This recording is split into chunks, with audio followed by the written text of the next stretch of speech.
жалобы на кашель, выраженный, раздражительный. И при этом голову, пожалуйста, вниз.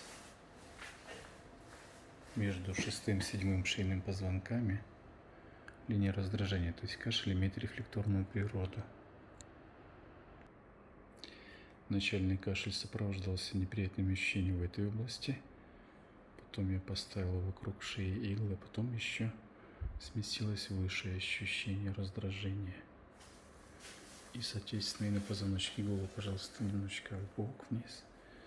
Вот видно, как два сегмента и на уровне второго и третьего шейных позвонков раздражения.